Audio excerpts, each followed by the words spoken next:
আমার যদি কোনো সাহায্য লাগে তো বলবি। দেখ, বেশি গাজের করিস না তুই। একে আমি রাগে আছি। রাগ হওয়ারই বটে, তুই এত বড় একটা হিরো, আর তোর বেটা যদি নেশা করে পুলিশের কাছে ধরা পড়ে। ও নেশা করে নাই, ফাঁসাই দিয়েছে ওকে। ফাঁসাই দিয়েছে? আর কত পেন্দা বলবি রে? বেদা বলছি আমি, পেন্দাই তো বলছিস। বেদা বলছি আমি। তুই কি জানিস? হ্যাঁ, তোর কোনো বিয়া হয়েছে? তোর ছেলেও নাই, বিয়াটা কর।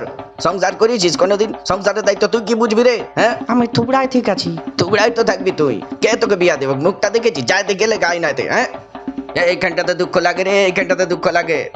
ছেলের বদনাম কেউ সহ্য করতে পারে নাই, বুঝলি? আর তোকে সাহায্য করতে আমার কাছে আসতে হবে নাই। আমার ছেলেকে আমি একাই ছাড়াবো। আজকেই তুই আসতে পারলি? এতদিন তুই আসিস নাই, আজ হাসতে এসেছিস আমাকে? হ্যাঁ, তুই যা এখান থেকে, আর কোনোদিন আমার কাছে আসিস না। আসবো। আসিস না। তুই ভালো করেই জানিস তোর বেটা নেশা করেছে, তবেই পুলিশ উহাকে ধরেছে। তাও তুই লোকের কাছে পেঁদা বলছিস। উহাকে বোকার জায়গায় তুই উহাকে সাপোর্ট করছিস।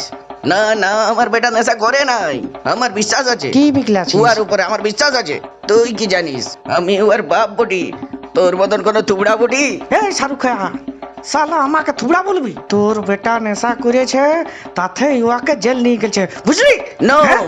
তর্ক করে কোনো লাভ নাই, আমি ঘর যাচ্ছি। আরে কোনো সাহায্য লাগলে বল, করবো। আমাকে সাহায্য করতে উকিল আসতে হবে লাগবে না তো তোকে। বল। তুই যা, যাই শুটিং করবি যা, বুঝলি? আরে তুই জানিস না আমার এইগুলাতে ভালো এক্সপিরিয়েন্স আছে, ছাড়াই দিতি তোর বেটাকে।